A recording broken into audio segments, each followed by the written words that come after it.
I'm pretty sure every other developed nation from Canada to Norway is at or below $10,000 per person per year in total healthcare cost. The best way to describe healthcare in America is how I think some people describe San Francisco: bad but expensive. Dr. Attia, where does this podcast find you? I'm at home in Austin.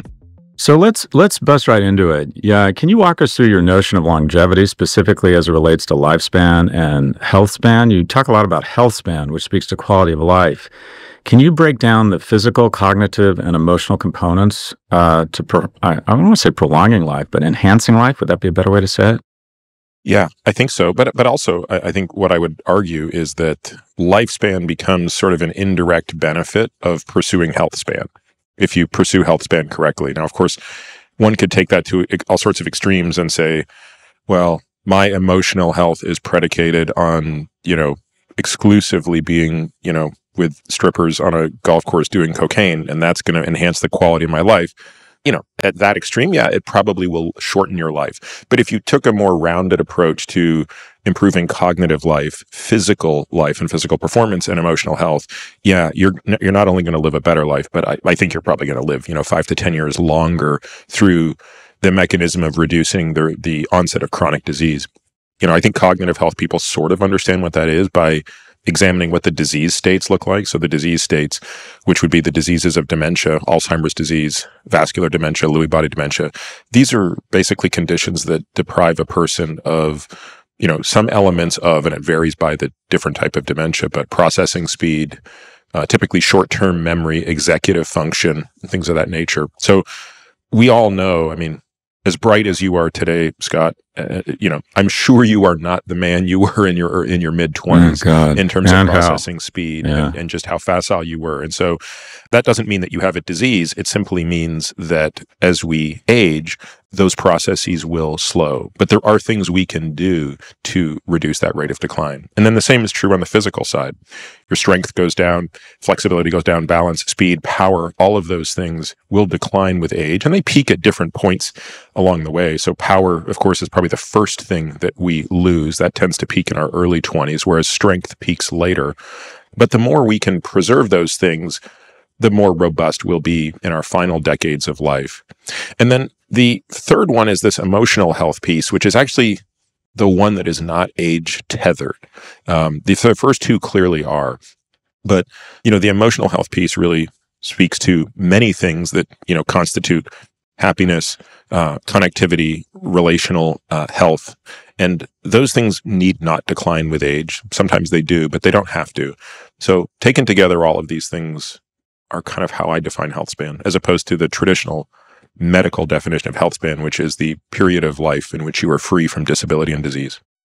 Can you stack rank the tools of longevity, starting with exercise, which I know you believe is the most important one, or that's how I've interpreted your stuff. Can you give us a set of the toolkit? Yeah, I guess I would rattle them off without ranking them to start, but start with exercise, nutrition, sleep, all the tools around emotional health. And because there's so many of them, I kind of bucket them into one. And then the last one is the molecules. So drugs, hormones, supplements, anything that you take exogenously. So give us, if you will, assume somebody doesn't have the resources, the time, or the discipline to be in the top 90% of any, much less all of those. Tell me what you think or the hacks are in terms, starting with exercise, whether it's avoiding doing certain things or certain investment in key things that do a great job. Imagine that I want to be the Old Navy of longevity and lifespan. And that is, Old Navy is got to $1 billion faster than any retailer ever. And the algorithm or the strategy was genius. And that is, we're going to be 80% of the gap for 50% of the price.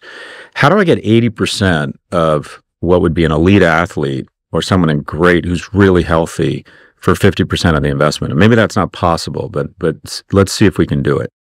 No, it completely is. So the Pareto principle follows everything in health as well. It helps the listener to understand what it takes to be at the top 1%. So I think that, if you want to be at the top 1%, you're going to have to do a lot of things. And can you do half of those things and get 80% of the benefit? You can. So what would that look like? I think from an exercise perspective, and by the way, everything is going to assume you're starting out at average health. So if you're starting out at a huge deficit to that, you're going to have to then potentially double down on a few things at the expense of others to get yourself out of a gap. For example, if a person has a significant injury that completely impairs their ability to do anything, they're going to have to do probably more than the 50% to fix that. But let's just assume we're talking about median health individual goes after the problem. From an exercise perspective, I think 3 hours of cardio training a week, 2 to 3 hours of cardio training per week, while not enough to get you on the podium at the local, 10K, is still enough to get you really significant benefits. At 3 hours, if you're doing 2.5 of those at very low intensity, but in a very specific area we call zone 2, so hard enough that you can talk if you need to, but not so hard that you can't. That would be kind of that. So if you did maybe 2.5 hours there, and then half an hour of much more challenging intervals where you can really only hold the pace for about 4 minutes, and you need about 4 minutes to recover. So going through, 4 or 5 sets of those once a week. On the strength side, I think doing 3 full body workouts with resistance, with using more than your body weight 3 times a week, 45 to 60 minutes. I would call that kind of like 50th percentile input that would probably still, if done correctly, and that's the devil in the detail there, of course, you have to be paying attention to where you are cardiovascularly in terms of energy output. I think that still delivers 80% of the results for most people. So just to press pause on that, I rode crew in college, and it was such a traumatizing experience that I decided I never wanted my heart rate above 100 for 30 years. I just decided I'm never going to do cardio again.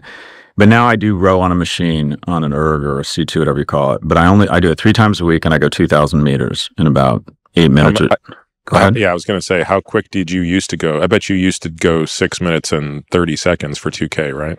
Oh, I used to be a vein with a little bit of muscle wrapped around it. I mean, I could go really hard. And not only that, what I have found as I've gotten older is my mental toughness. I wouldn't say, it's not my mental toughness has declined. I just don't want to go there. I just like, I used to be, there was something that was drilled into me as a young man where I would go do insane workouts. But yeah, now I'm just like, I just want to be really cooked and out of breath. But if I'm 8:13 versus 7:51, I don't care. Whereas before I'd be like, I got to be below 7 minutes. Evaluate that. And that's only 24 minutes a week. What are your thoughts about that kind of intensity versus the 2 or 3 hours you're talking about? Yeah, I think that's great. I think there's no escaping the need for building an aerobic base. Again, if you said to me, Peter, give me the 10% effort, then yes, I would direct you towards something like that, right? So there are, types of intervals known as Tabata intervals, which are interestingly enough not named after the guy who invented them. Basically, they go as hard as they can go for 20 seconds. They take 10 seconds to recover, and you do that 8 times for a total of 4 minutes. And these types of workouts are touted as a really efficient way to boost fitness. And I think for the time spent, they clearly are. But we shouldn't confuse those with the best way to improve fitness. And so, again, if you said to me, Peter, I'm only willing to spend 24 hours a week doing fitness, I would say that your 3 2K sets a week are exceptional because you're doing upper and lower body. I mean, I rode for 1 year and I can attest to just how remarkable it is. And I still occasionally will get on the erg for a 2K set. And there's probably no better bang for your buck. But if you're saying, okay, Peter, I want to go to the next level, then I would say, great, let's space that out and do some 10K sets at a lower intensity. So, instead of averaging 2 minutes for 500, which is what you're holding there, let's take it to 220 per 500 meter and build that aerobic energy system where lactate is not getting above a certain threshold and you're really expanding your muscle's capacity to oxidize fat, which is essentially the sine qua non of a very healthy system. I've been working out 3 to 4 times a week for 40 years, and I track trends. The perception or how the media or our evolution of what is good for you. When I was working out with weights, you were seen as someone who was just vain and might be inclined to be Arnold Schwarzenegger and take steroids, and it was for vanity, it wasn't for health. And the way I perceived the change is that weightlifting or resistance training has been vastly underrated, and it's kind of getting its time in the sun. What are your thoughts? I think that's correct. I do think it's a little misguided when folks try to pit one against the other, weights versus cardio, cardio versus weights. Obviously, my answer to that is both. That's sort of like saying food versus water. It's sort of a silly discussion. But you're absolutely correct that when you look at the aging population, what most stands out is how much we see what's called sarcopenia, which is defined as basically a loss of muscle mass that, puts a person at a true functional deficit. That really accelerates in the 8th decade of life. So around 75 on average, a person, male or female, essentially falls off a cliff in terms of how much muscle they lose. And it becomes very difficult to get that back. It's not impossible. I've seen people who don't start training until they're at that point in their life. But clearly the best strategy is to develop as much what's called physiologic headroom long before then. So, people your age and my age should be thinking about, how do I build up a high enough reservoir of muscle mass so that when that gravity of sarcopenia starts pulling me down, I'm at least starting at a much higher place. So I'd love to know, I'll give you, and by the way, we should have disclosed that these podcasts are just an excuse for me to talk about me. I try to have these hacks. I'm on the road a lot. And I'd love to know your hacks for a road warrior. I'm only on the road about 100 days a year now. It used to be 200 pre-COVID, and I decided to change my life for, relationships and just mental well-being. But I'm on the road a lot. And my hack is I'll be in the hotel room in 14 to 16 minutes, I can do 25 burpees, 100 push-ups, 150 leg bends. And then if I'm motivated, I'll cash out with another 25 burpees. And that's my 16-minute, get my heart going, get some resistance, get my muscles hurting a little bit. A, what do you think of that? And B, is there something, if someone's on the road and just has a hotel room in their body weight and wants to log a couple such that, they don't fall too much before they get back into the routine, what is your advice? Maybe a question to clarify before I respond. Are you limited in that scenario by time or by being at a hotel that doesn't have a gym of some sort? It's mental deficiency. And that is, I wake up and think, I need to work out, and I find life gets in the way, and then I find excuses not to, and the clock goes fast, and I got 20 minutes before our business dinner, and that's it. And usually the hotels I stay at do have gyms. I just don't have the discipline to carve out always the hour to get the right clothes, get down there. I find there's a lot of transition leakage. So I like doing workouts where I can be in my pajamas or just out of the shower, just before I get in the shower. That's one of the things I love about, and this is obviously benefits the wealthy. Home gym is just so powerful because I find that 60% of the time commitment is getting there and back and getting to your locker and all that bullshit.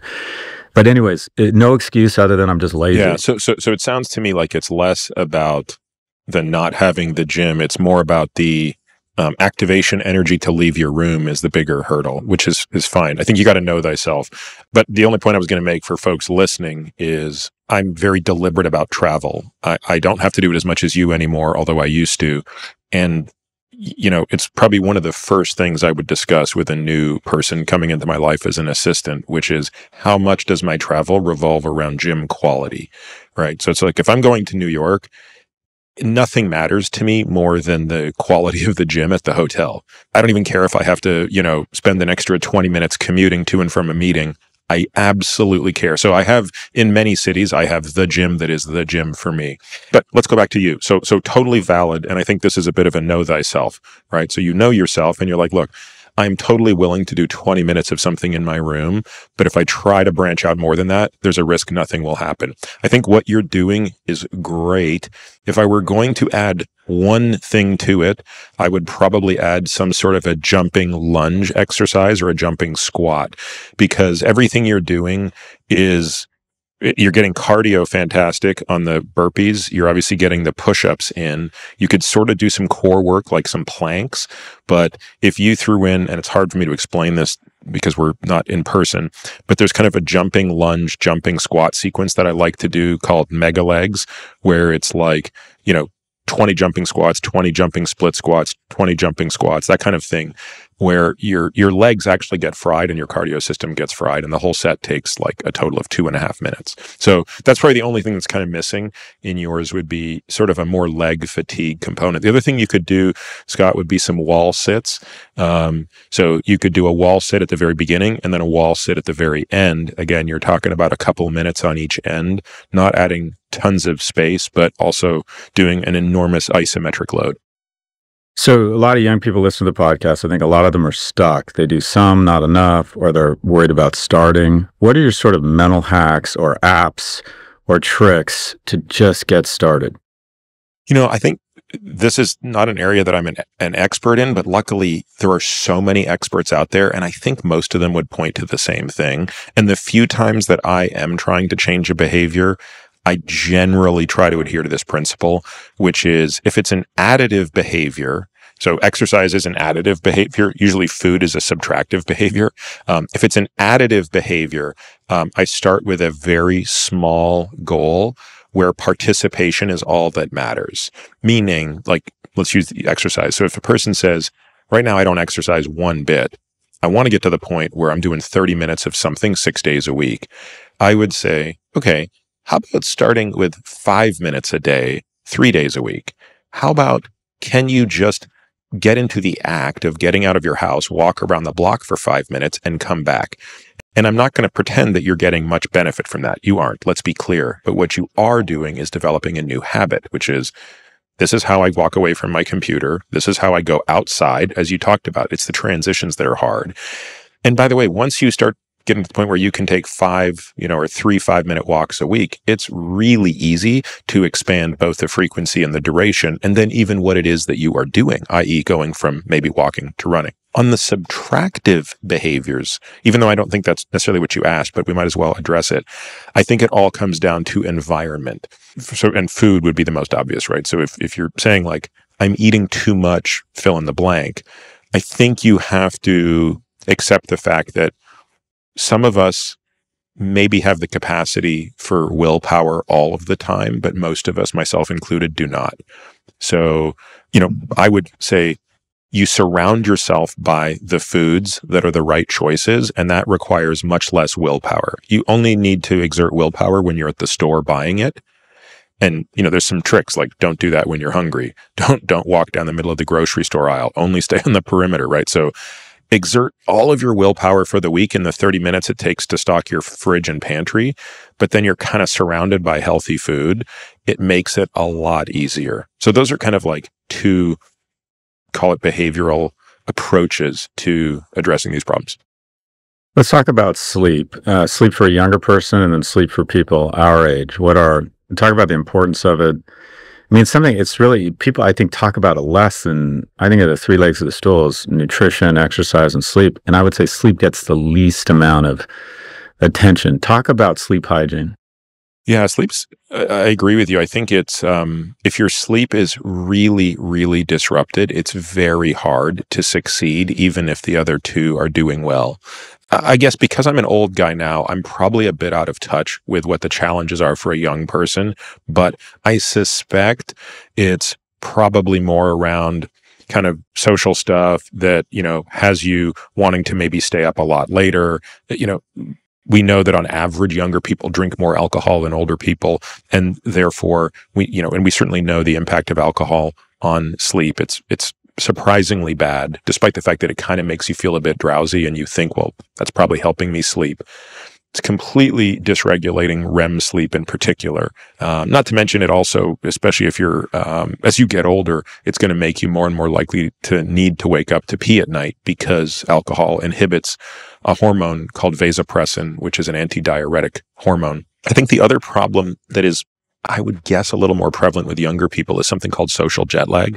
So our bodies really need a circadian rhythm. And one of my good friends, Andrew Huberman, has talked a lot about the importance of kind of being exposed to light as the sun is coming up and as it is going down, and how those two interactions kind of help normalize and anchor your circadian rhythm. Well, imagine if, you have a job during the week and, you're sort of forced into regular hours, but on the weekends, you shift those by 3 or 4 hours because, you're partying or whatever. That's no different than if every weekend you took a trip, from where I live to Hawaii, right? And you can imagine how disruptive that is to your sleep. I'm sure with your travel, you can appreciate the effect that jet lag has on sleep quality and how long it takes to normalize. But imagine if you're doing that every single weekend. And that's sort of what social jet lag is. I think for older people, food and alcohol also become a little bit of an issue. But I also think that, and this may be true of younger people as well, I just think that our sleep hygiene is also negatively impacted by our inability to kind of detach from work and problems as we get closer to bed. So I think it's very quick and easy to demonize the phone per se as this evil thing that hurts our sleep. And there's a lot of truth to that. But I think the most important thing that the phone is doing to get in the way of our sleep isn't even the light that it emits. It's the information that it emits and how that can be really distressing. And so, it's one of the most important things I've done in the past couple of years is got 2 phones. And one of them, which is the work phone, that is where all the distress shows up. That's the one that has social media, email. That's the one anybody can text me on. I'm kind of putting that phone away at 8 p.m. And I have another phone that is my kids call my bat phone, which basically, I don't know what it has on it. I mean, it has the app to control the TV and 2 other dumb things. Oh, it has music and podcasts. And that phone is the one that if I'm going to touch a phone in the evening, it's that phone. It's a simple hack, but it creates a lot of distance between me and things that are potentially distressful before I go to bed. And I think that can sort of lead into ruminative patterns, which are destructive for sleep also. So let's go back to the 80-50 rule around nutrition. If someone said, all right, I want to get to 80% with 50% of the effort, what are some best practices around nutrition? Yeah, nutrition's a tough one because in many ways, you really have to think about what are you willing to sacrifice. So 2 people can come to the 80-50 rule very differently. Everybody's going to have to make some form of restrictive concession. And the question then comes down to, what is the one that is most easy for you to sustain? So for some people, that concession is going to be around some element of the diet that they're going to restrict. We call that dietary restriction. So some people are going to say, well, look, I'm willing to give up a certain set of foods. I'm willing to go on a low-fat diet or a low-carb diet or a paleo diet or a vegan diet, but I'm going to give up a subset of the entire suite of foods. And the more restrictive you make that, the more you're going to be able to regulate your energy balance, and where energy balance goes, so too does metabolic health. So if you think about it, if you took any single ingredient food and said, that's the only thing I'm going to eat, I would be hard pressed to think you could think of a food that wouldn't end up, regulating your body weight, right? Like if you went on the all potato diet or the all steak diet or the, fill in the blank, all this diet. Again, I'm being a bit facetious because you're going to run into some nutritional deficits, but from an energy balance standpoint, it's almost impossible to overeat. Other people would come along and say, no, I don't want to do that. I want to be restrictive around when I eat, right? So I had dinner with a couple of friends a couple of nights ago, and one of these guys, he's a buddy, and he only eats 1 meal a day. That's, and I've done that for a couple of years as well. For him, it's a great way to not have to care at all about what he's eating in that 1 meal. He's like, I'm going to order as much as I want or whatever I want, because basically in this 1 meal, I can largely contain myself to, what I'm eating. And that's how he kind of maintains his energy balance. And then there's other people who want to be much more prescriptive. And, so for example, if you look at bodybuilders and people who are really, really needing to be perfectly regulated in how much they eat, these people are tracking everything that they eat and being really restrictive around that in terms of quantity, but they're giving themselves the flexibility to eat what they want and when they want, provided they stay within a quantity map. And we call that sort of caloric restriction. So whether it be calorie restriction, time restriction, or dietary restriction, I think a person's going to need to adopt at least one of those to some extent. And the which one you adopt, I think should be the one that you can most readily stick to. Okay, so let's go on to, I want to talk a little bit about mental health. And I'll come back to me. I suffer from anger and depression. And that's the bad news. The good news is I've gotten older, I recognize it, and I can kind of move in on it. And I have this acronym for my means of addressing it, and I call it SCAFA, SCAFA, and it stands for first sweat. I find immediately if I feel myself going to a dark place, and I have certain metrics where I can recognize, oh, I'm going dark, I immediately force myself to sweat a great deal and exercise a lot. And that's really hard for me because when I'm feeling down, that's like the last thing I want to do. But I need to reset the system and sweat. C for clean. I try and eat at home, not out. I find if I eat out, I just eat a lot of salt and fat and shit that makes the food taste good. A is for abstinence. I don't do alcohol or edibles. I'm like, whatever's going on in my brain, when it goes there, it's probably better just without that shit. F is for family. And I know that's some virtue signaling, but I do generally feel a little bit more grounded. And my kids are so awful sometimes. They force me to get out of my head and not be thinking about me and that I'm not feeling well. And then A, affection, being around my boys, being in the physical presence of my dogs, having my dogs literally on me as I'm watching TV. I find that mammalia, that touch, is very restorative for me. Where do I have this right? What else should I be thinking about in terms of my own mental health? Well, again, Scott, I don't pretend to have any real domain expertise here. So the only thing I would say is, look, if that is working, that sounds fantastic. There's certainly nothing there that you've said that doesn't sound healthy. Are there other things that one could consider? Absolutely, right? So one could consider therapy as well. In my experience, you want to have therapy as an ongoing thing and not just a crisis thing. And that allows it to be more effective during the crisis. So I've had a particularly difficult 7 months for reasons I'm still sort of trying to understand. And I find it really interesting as I look back, because I can kind of reflect and say, wow, there was this 6-month period where everything seemed really good. And then there was this 6-month period where you were in such an awful place and you were so dysthymic. But it was really nice for me to be able to have that discussion with people who had known me for years and who I speak with every week. And therefore, they have a perspective I might be missing. So that's not something that necessarily can help a person today if they're having this for the first time. But that could be an encouragement to take mental health more seriously as a proactive health step, not just a reactive step. I think another thing for me that is really productive is journaling. And I'm not a regular journaler. In other words, I don't say every day I have to journal. But when I am in a place that is suboptimal, which I find myself in quite often, the pen really helps. I don't know that everybody's like that, but I think there are some of us who process information when they can write it down, and it forces us to think through things a little bit. So those would be just a couple of other things that one could add to the list. I also think for me personally, being outdoors is a wildly important part of getting better. So regardless of the circumstances, I'm always trying to be outside every day, but in particular when I'm struggling, like I do this thing called rucking that I love. And it's so walking around with a heavy backpack, huge form of therapy. We'll be right back. And you're pretty transparent around your own struggles with mental health in your book. How does it manifest in your life? 'Cause from the outside, Peter, you look like you're just killing it. You look like, if this guy can't be happy, you look as if your life is just, I'm seeing you everywhere. You look like you're in amazing shape. From an outsider standpoint, it looks like you've just got it. You're just doing so well. What are your own means of identifying when you're struggling, or do you have any immediate go-tos?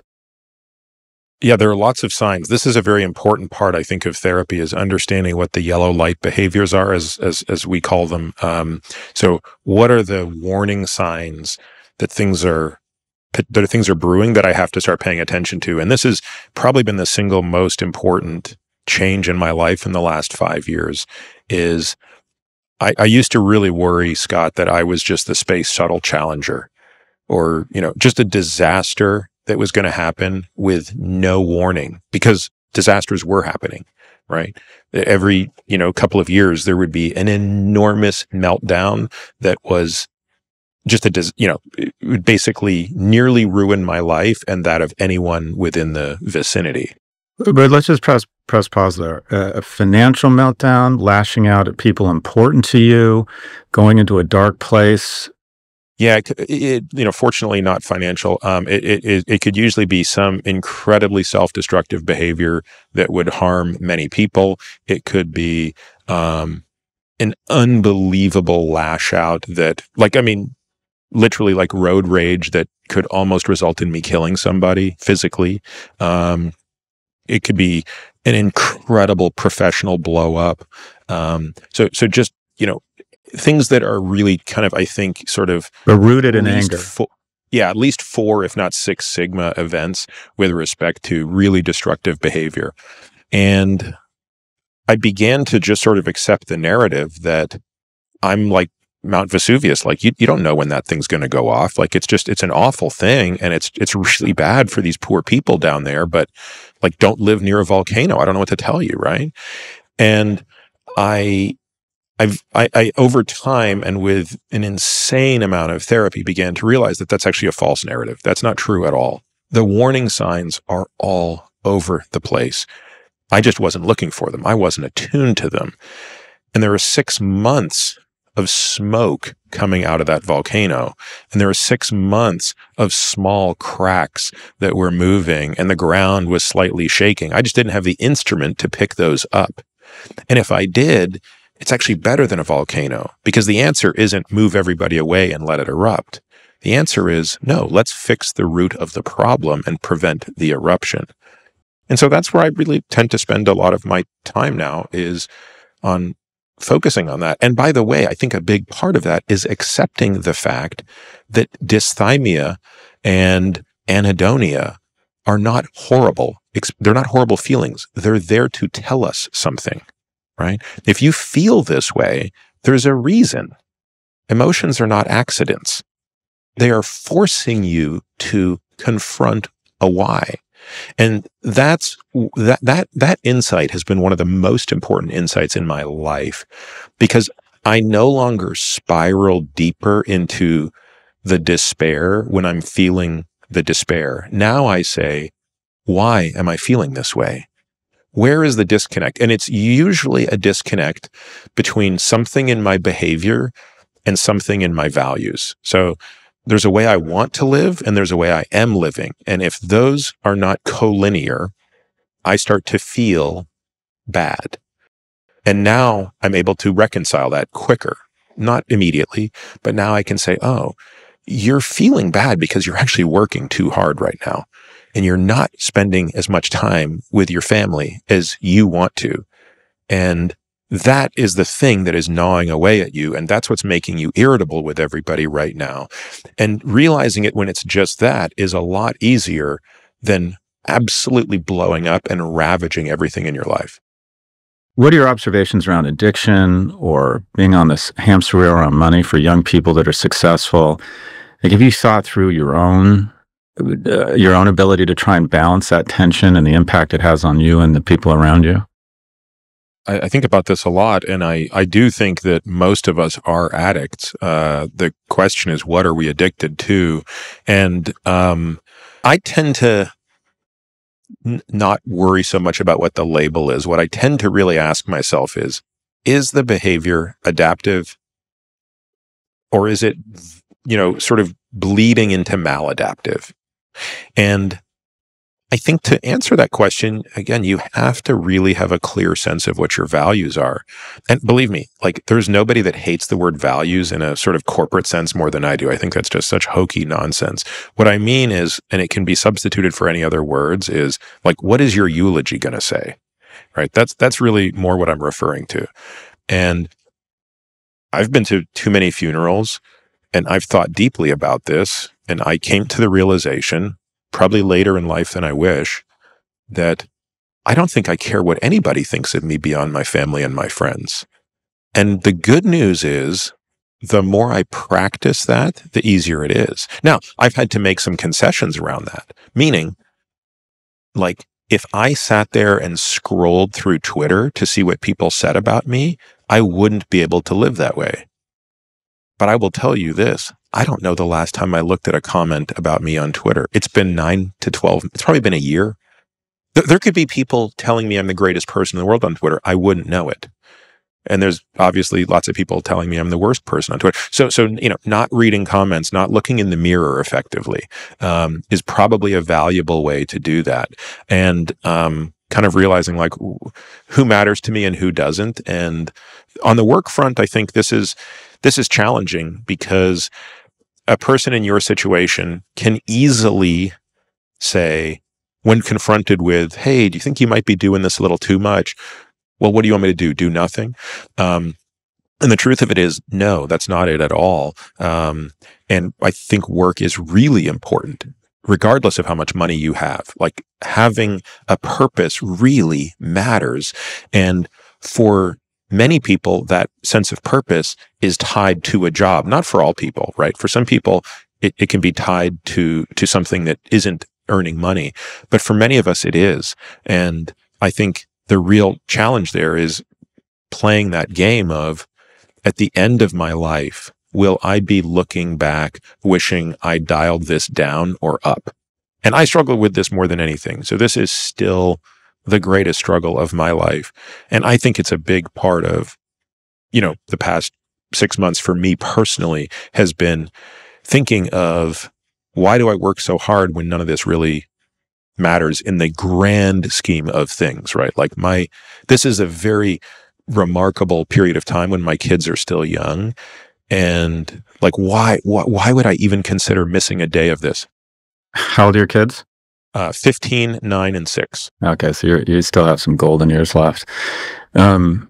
I have to bring this up because I'm fascinated by it. I wrote a post that got a lot of attention, and I basically said that GLP-1 will be bigger than GPT-4. And when I think about, Milken says $1.7 trillion a year in obesity-related costs. When I see the research that this isn't an appetite suppressant, it's a craving suppressant, I think we may have found scaffolding for our instincts that brings our instincts up to institutional production. And 42% of America obese, 70% obese or overweight, 70% of America isn't anything. And I'm just sort of blown away. I mean, the economic incentives to just keep us getting fatter and fatter seem so extraordinary to me. And if we can go thinner and thinner, the impact on the economy is going to be enormous. So one, I don't know if you've thought about the economic impact to me just seems staggering. And two, I know that you have highlighted that there's no free lunch here, that there is some downside. So one, do you buy the notion that this is going to have as big an impact as at least I hypothesize? And two, talk about the trade-offs of a GLP-1 drug. Well, I thought about it a lot, Scott, after I heard the episode of Real Time, and because I hadn't thought of it in those terms. And I think as an economist, that's an interesting way to think about it, right? Which is, look, we can really quantify the cost of weight, right? Like we can actually quantify that. And by extension, we certainly have enough clinical trial data to look at both semaglutide and tirzepatide and talk about their impact on weight. So I actually think there's a clear consideration. And I think one thing that you didn't consider in the analysis was the cost of the drug. So we have to ask the question right now, when you factor in the cost of buying the drug at the current prices, assuming these companies don't dramatically lower the prices, how does that change the calculus? So I don't know if you've done that yet, but the problem with these drugs today is they are comically expensive. I mean, they make PCSK9 inhibitors look like Tic Tacs. At some point, that cost is borne either by the system when the insurance company pays for it, and then everybody is subsidizing it, or the individual. And I do wonder if at the moment we're just seeing the tip of the spear where the wealthy can afford it because it's a rounding error for the wealthy to spend probably, it's probably $16,000 a year is the cost of this drug. So, for a wealthy person, that's a pittance. But the moment you say, no, that needs to be borne by insurance, which, is really only paying for that at the most extreme levels of obesity or type 2 diabetes, how would you trickle that down to 70% of the population is basically my question. And how does that change the calculation? Then you get into the trade-offs, which is, if I was guessing, I would say that there are trade-offs to every drug or most drugs. And the question becomes, at what threshold do you draw the line where cost, physical cost, harm exceeds benefit? So we can easily talk about the people for whom Ozempic or tirzepatide makes sense. Meaning, yeah, maybe there's a small risk of an increase in cancer down the line. Or the one thing that I've talked about a lot is we see every patient that's been on it has their heart rate go up 10 beats per minute. I mean, across the board. Don't know what that's from. I assume that's a change in sympathetic and parasympathetic tone, but it's in the wrong direction. So it's hard to believe that that's long-term healthy, but it's also potentially not as bad compared to the long-term harm of a person carrying 70 extra pounds. But at what point does that trade-off flip in the other direction? And I don't know what that is yet, and we're not going to know that until there's more data.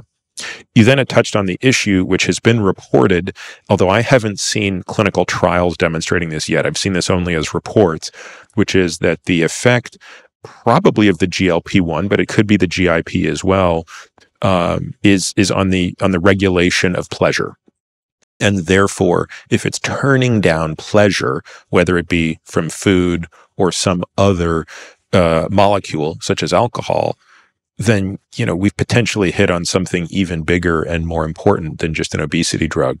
So I think all of this is to say, it's early days, and I just hope that people out there are willing to invest in the right kind of studies to answer these questions. Again, some of them that we can be answering in short-term studies, like the behavioral stuff, but some of which are only going to be done over long-term studies where we can really look at safety and other consequences. And then lastly, I think the economic model of this is just still a little bit broken. I think that the U.S. drug pricing model is a badly broken system. And I could go on for hours about that, but I think we're going to have to address that. Just to put that in perspective, by the way, for people listening who don't, these numbers sound a bit funny. I don't think there's another developed nation. You might know this guy. I don't think there's another developed nation out there that spends more than about $10,000 per person per year in total healthcare. And if there is, it's not going to be that much more, right? It might be that it's, $12,000 per year per person. But I'm pretty sure every other developed nation from Canada to Norway is at or below $10,000 per person per year in total healthcare cost. So when you have a drug that costs $16,000 plus that you're going to need to be on for the rest of your life, because we know, as sure as God made little green apples, when you come off this drug, the weight comes back.